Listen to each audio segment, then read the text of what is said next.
আসসালামু আলাইকুম রহমতুল্লাহ। আপনারা যারা অনলাইনেও প্রোডাক্ট কিনেন তারা একটু দেখে শুনে কিনবেন।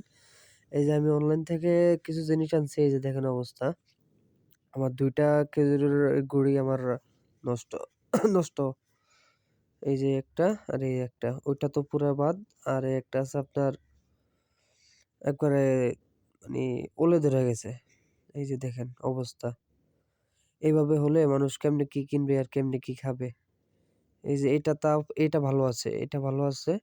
আর মিঠাই ২ টা ভালো আছে। আর ২ টা একবারে বোতলের ২ টা একবারে নষ্ট হয়ে গেছে। এই যে একটা আছে, এই একটা আছে আরেকটা আছে ওইটা ২ টা ভালো আছে। এই যে ভিতরের অবস্থা। প্যাকেটিং করছে ওনারা। ওনারা প্যাকেটিং করছে। এই একটা, ২ টা। এই ২ টা ভালো আছে। এই একটা ভালো আছে। আর এটা যে দেখেন একবারে ফেনা পড়ে গেছে গা। ফেনা পড়ে গেছে একদম। পুরা একবারে গন্ধে অবস্থা খারাপ হয়ে গেছে।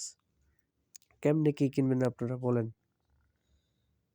মানে ওরা ২ নাম্বারে একটা তো সিস্টেম আছে। সিস্টেম ছাড়া টাকা পয়সা নিয়ে কোনো সমস্যা নাই ওদেরকে তো ওরা তো প্রোডাক্টটাই তো ঠিক মতন দিচ্ছে না। এই দেখেন অবস্থা দেখছেন? যারা অনলাইন থেকে প্রোডাক্ট কিনবেন সবসময় একটু দেখে শুনে কিনবেন। আমি তো না দেখলে তো আর বলতে পারতাম না। আমি তো এইভাবে বাড়িতে পাঠায় দিতাম। পরে তারপরে না আমি খুলে চেক দেওয়ার কারণে তারপরে বুঝতে পারছি। উনারে কমপ্লেইন জানাইছি। উনি বলছে দেখবেন। উনার দেখার অপেক্ষায় আমি বসে আছি।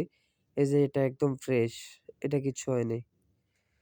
এটা একদম ফ্রেশ। এটা খাওয়ার উপযোগী। সুন্দর মতন খাওয়া যাবে এটা।